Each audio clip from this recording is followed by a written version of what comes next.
we just saw an incredible jump from another one of your guys, Joe Burrow. What does a jump from year 2 to year 3 look like for him, do you think, Jordan? Well, I think what I look at and what I think my role with some of when guys reach the success that Josh and Joe have had is we're not really working on fundamentals anymore. They essentially own their stroke. They throw a bad ball, they know why, and fix it. That's part of what I do is I help guys get to self-correction, right? The next phase is, and I'm not going to teach Joe how to win.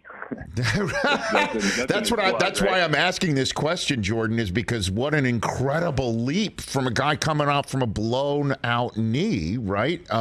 So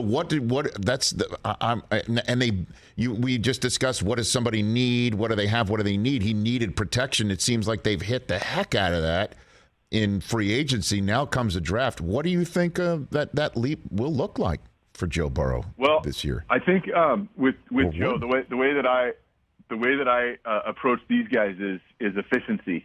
And so when I look at Joe week 1 to Joe, call it the AFC Championship game, right, is the amount of plays where he has efficient movements versus inefficient movements. And so now we can talk for 20 minutes around what my definition of an inefficient movement is, but really how we put force in the ground to create leverage to move our hips to the next spot. And so in the AFC Championship game, Joe had 3 plays that I thought were inefficient movements. One was a pick, one should have been picked, and one was an incompletion on third down.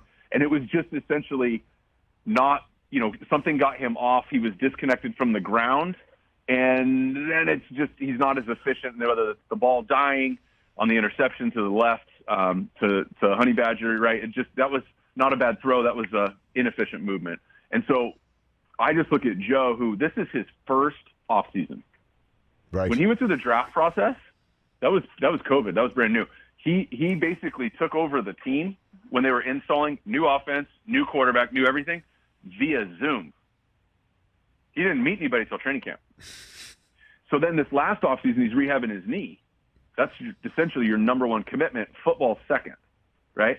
And so this is his first offseason. And I just think this is his first time where he gets to completely own the preparation going into the year, from an installation, from his body, from his team, from his teammates, from getting timing with guys, where I actually think there is a jump available to him. And the way he played down the stretch is incredible, but to do that for 17 consecutive weeks, I'd say the same thing with Josh. They had a week 1 loss to Pittsburgh last year. Right. Well, can't do it if you want to play home field advantage at the end. So I just look at it and go, how do you start where you left off? And for those two guys in particular, they were essentially playing perfect football at the end of the year. Look out. I mean, basically look out, The level of play right now, Rich, this is getting crazy.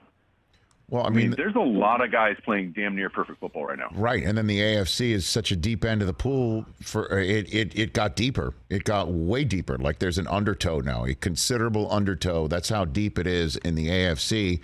And Rich, on that, Russell Wilson and Derek Carr are going to go. We haven't seen Derek Carr play with a guy like this before. That's right. He had AB taken from him in training camp 2 years ago. Last year, we have the tragic event with Harry Ruggs. He hasn't had a Davante Adams. Are you kidding me? Except in college, right? Except in college when he had the actual genuine article, right? And they looked terrific. And the ball didn't touch the ground. Hey, you watched all the way to the end. Thanks for that. Watch more right here.